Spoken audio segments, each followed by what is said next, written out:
The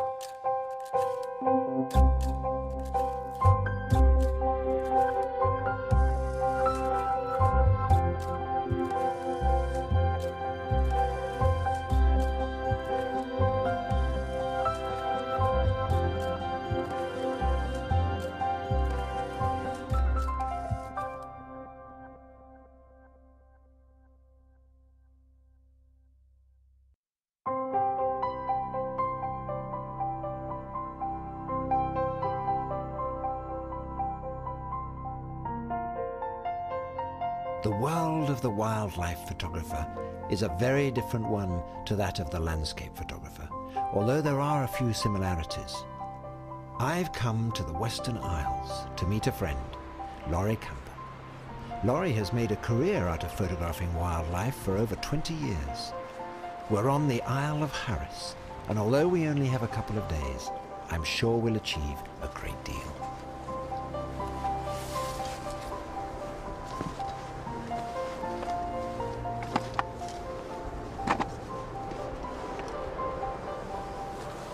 Oh, this is absolutely wonderful, Laurie.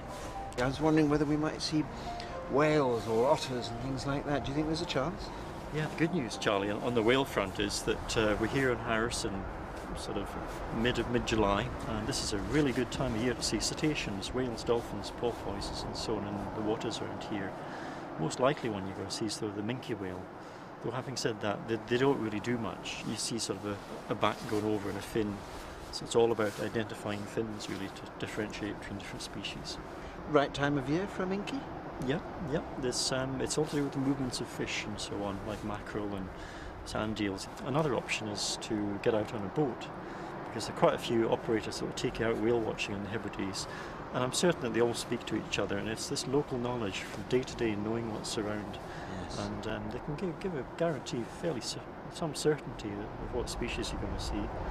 Well, I've photographed lots of things, but I have to admit to you, I've never photographed a whale. It must be a really very moving moment when you see it. It is. It's your first one sort of thing. You know, it's the same with any species of wildlife. I can't say the novelty wears off really. It's not reached that stage with me yet.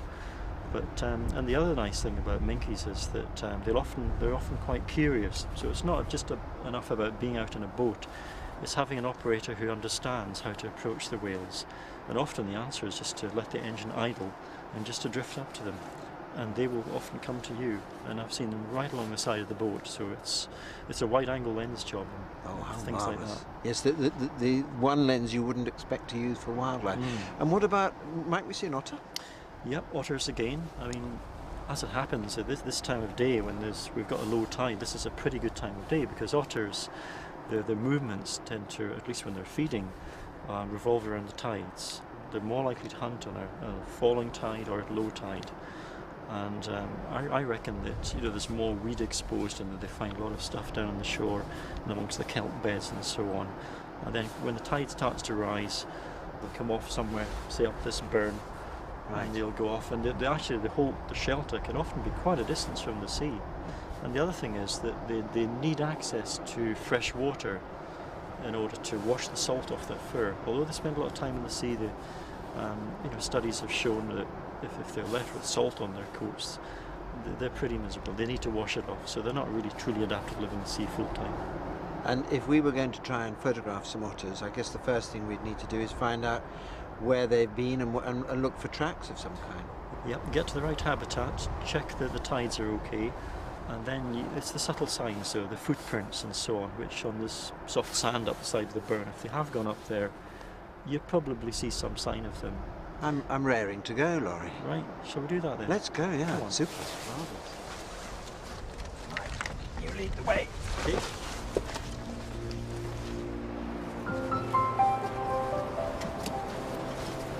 Looking forward to this, Laurie.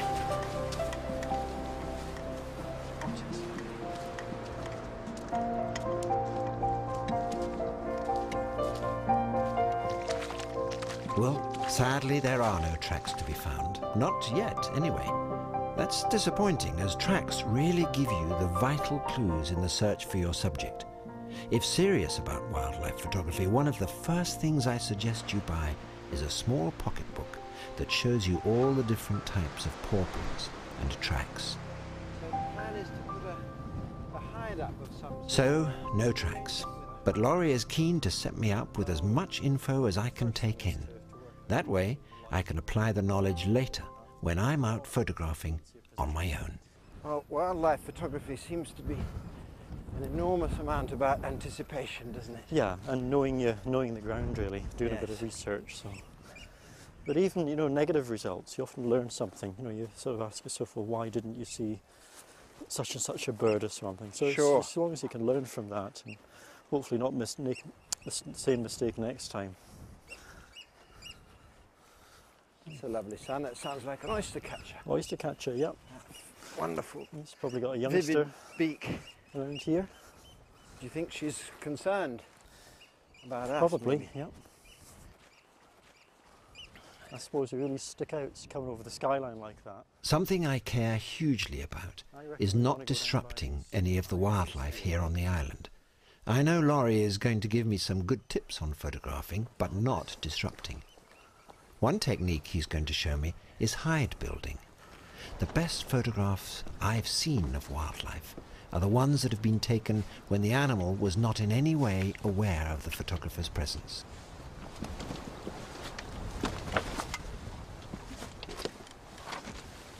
This looks just the sort of place we've been looking for, Charlie. And we've got this lovely sort of viewpoint into this bay here. Yes. And I know it's a bit of a cliche to shoot with your light over your shoulder, but when you're photographing wildlife, actually that's quite a good thing.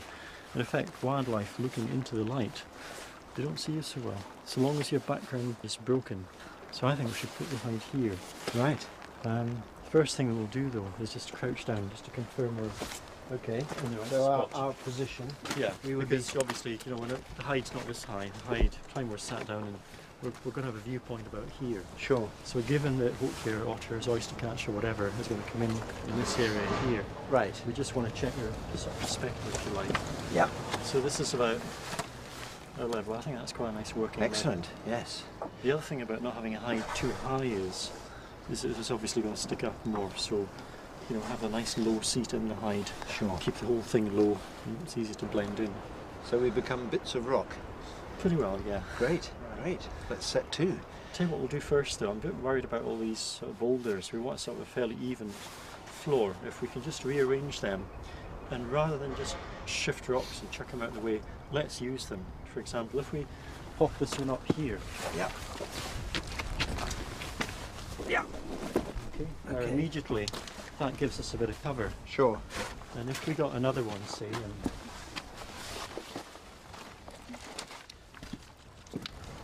that's camouflaged half a square metre of height already. Yes, that's superb, isn't it?